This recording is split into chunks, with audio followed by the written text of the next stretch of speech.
आप सभी का आपके अपने YouTube चैनल आप देख रहे हैं यूट्यूब चैनल वेलकम क्रिएटर में बहुत बहुत स्वागत है। आइए आज आप सब सुनेंगे पापांकुशा एकादशी द्वादशी पारण के दिन तुलसी माता की कथा। जो भी भक्त सच्ची श्रद्धा के साथ भगवान विष्णु का पूजन करते हैं, भगवान शालिग्राम का पूजन करते हैं, माता तुलसी का पूजन करते हैं, एकादशी का व्रत करते हैं, इससे भगवान श्री हरि विष्णु अति प्रसन्न होते हैं और अपना कृपा प्रदान करते हैं। एकादशी का व्रत जो कि सभी प्रकार के पापों को नष्ट करने वाली है और व्यक्ति के जब पाप और ताप नष्ट होते हैं तो उनके पुण्यों का उदय हो पाता है और सभी प्रकार के फिर सांसारिक सुखों की प्राप्ति होती है। हिंदू धर्म में तुलसी का बड़ा ही विशेष महत्व माना गया है। माता तुलसी जो कि अपने भक्तों के सभी प्रकार के पापों को नष्ट करने वाली है और भगवान विष्णु को जो कि तुलसी दल अति प्रिय होता है। बिना तुलसी दल के भगवान विष्णु उस पूजन को स्वीकार नहीं करते हैं और जहाँ पर भी तुलसी का वृक्ष होता है वहाँ पर यम के दूत भी असमय नहीं आते जाते। इसलिए चाहिए कि माता तुलसी का पूजन करे और तुलसी वृक्ष के नीचे जो कि दीपक जलाने चाहिए। इससे माता तुलसी अपना कृपा प्रदान करती है। माता तुलसी का विवाह जो कि भगवान शालिग्राम के साथ विधि विधान के साथ कार्तिक के महीने में किया जाता है और प्रत्येक दिन भगवान विष्णु का पूजन करना चाहिए। भगवान विष्णु के पूजन के साथ साथ माता तुलसी का पूजन करते हुए कथा भी श्रवण करना चाहिए। इससे भगवान विष्णु और माता तुलसी का कृपा प्राप्त होता है। तो आइए सुनते हैं द्वादशी पारण के दिन तुलसी माता की कथा। अगर आप एकादशी व्रत द्वादशी पारणा तिथि के दिन ब्राह्मण दक्षिणा, अन्नदान, वस्त्रदान, गौदान आदि के लिए देना चाहते हो तो आप अपनी श्रद्धा और सामर्थ्य के अनुसार दान कर सकते हैं। तो आइए सुनते हैं पापांकुशा एकादशी व्रत की कथा। तो बोलिए प्रेम से भगवान विष्णु की जय, माता लक्ष्मी की जय, सर्वदेवी देवता की जय। बहुत समय पहले की बात है। एक बार युधिष्ठिर ने भगवान श्री कृष्ण से कहा कि हे जनार्दन, अब आप कृपा कर आश्विन शुक्ल एकादशी का नाम और महात्म्य मुझे सुनाइए। तब भगवान श्री कृष्ण बोले कि हे राजन, आश्विन शुक्ल पक्ष की एकादशी जो कि समस्त पापों को हरण करने वाली है और इसका नाम पापांकुशा है।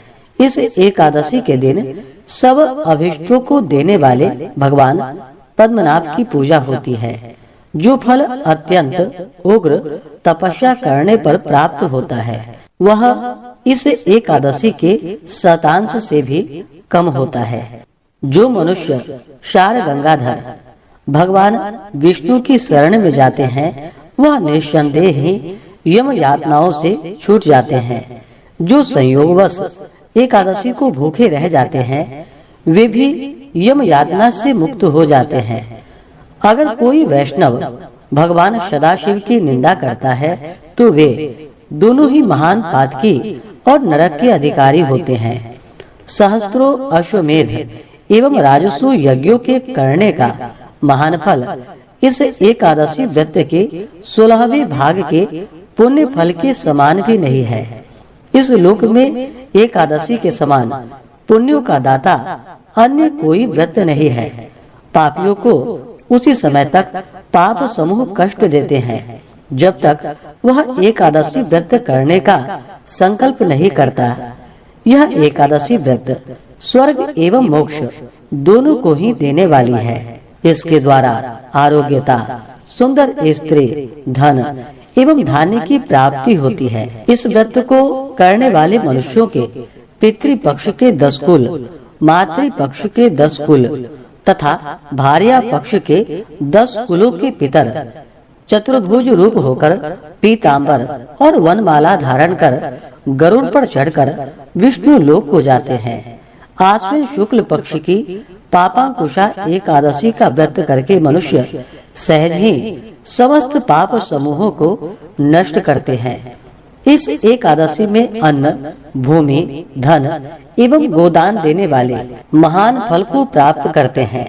इसके उपलक्ष्य में तालाब, कुआं एवं धर्मशाला बनाने वाले धर्मात्मा जन यम यातना से मुक्त हो जाते हैं और यहाँ समस्त सुखों को भोगने वाले धनवान होते हैं। इस कथा को पढ़ने और सुनने वाले भी अक्षय और अतुल पुण्य के भागी होते हैं। प्राचीन काल में विंध्य पर्वत पर क्रोधन नामक एक महाक्रूर बहेलिया रहता था। उसने अपनी सारी जिंदगी हिंसा, लूटपाट, मदिरापान तथा मिथ्या भाषण आदि में व्यतीत कर दिया।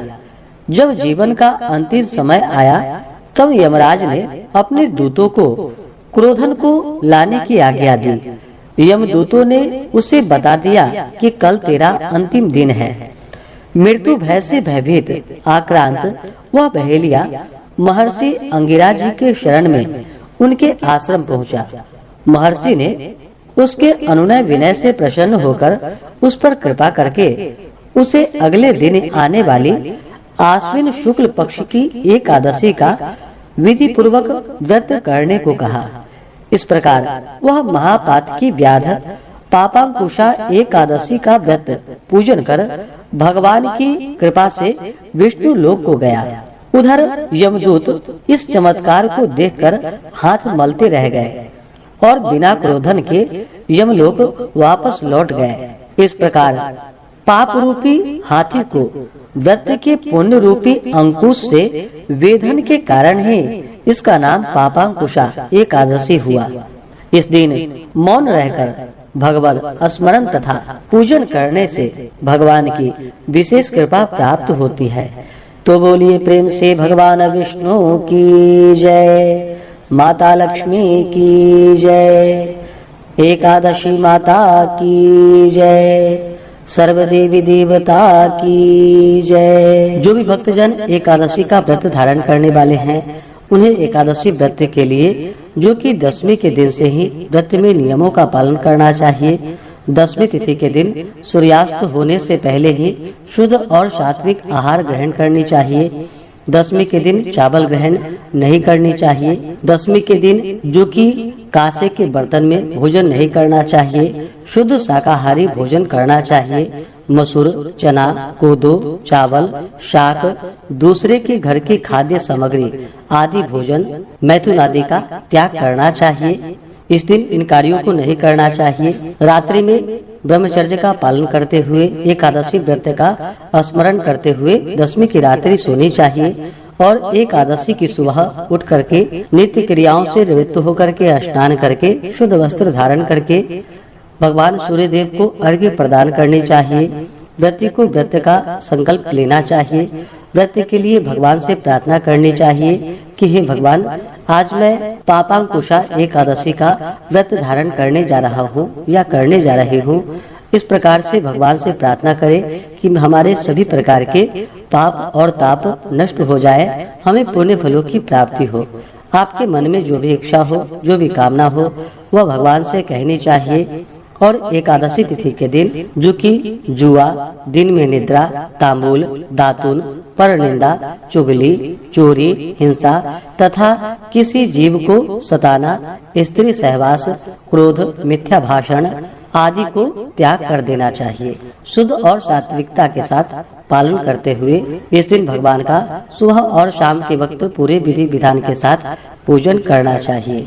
एकादशी तिथि के दिन जहाँ तक हो सके दिन रात्रि उपवास रहनी चाहिए। जो उपवास नहीं रह पाते हैं, जिनका स्वास्थ्य सही ना हो, तो आप एक समय फलाहार ग्रहण करके व्रत को धारण करें और भगवान का पूरे विधि विधान के साथ सुबह और शाम के वक्त एकादशी तिथि के दिन पूजन करना चाहिए। कथा श्रवण करनी चाहिए। भगवान की आरती करनी चाहिए। इस दिन भगवान का जो कि गंध पुष्प, धूप, दीप आदि से पूरे विधि विधान के साथ पूजा करनी चाहिए। इस दिन भगवान विष्णु को जो कि केले का भोग अवश्य ही लगानी चाहिए और उसे प्रसाद के रूप में ग्रहण भी करना चाहिए। आप चाहें तो इस मौसम में मिलने वाले ऋतु फल आदि जो भी हो, पंचमेवा हो, दूध से बने हुए वस्तुएं हो, वह भगवान को अर्पित करें। लेकिन विशेष करके इस दिन भगवान को केले का भोग अवश्य ही लगानी चाहिए। जब भी भगवान को भोग लगाते हैं तो तुलसी दल डाल करके ही भगवान को भोग लगाना चाहिए। भोग लगाने के बाद जल से आचमनी करवाए मुख शुद्धि के लिए पान पत्र, लौंग, इलायची के साथ में भगवान को अर्पित करनी चाहिए। इस प्रकार से भगवान का पूजन करके एकादशी व्रत का कथा श्रवण करनी चाहिए। भगवान विष्णु के स्तोत्र, चालीसा आदि का पाठ या श्रवण करनी चाहिए और फिर भगवान की आरती करनी चाहिए।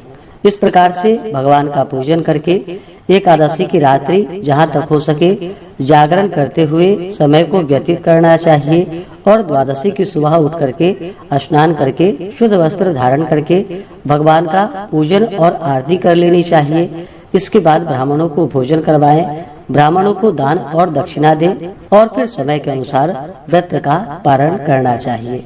इस प्रकार व्रत को धारण करने से व्यक्ति के सभी प्रकार के पाप नष्ट होते हैं। जब व्यक्ति के पापों का नाश होता है तभी उनके पुण्य उदित हो पाते हैं। उसके बाद ही सांसारिक सुखों की प्राप्ति हो पाती है। तो आशा करता हूँ कि यह जानकारी आपको अच्छा लगा हो।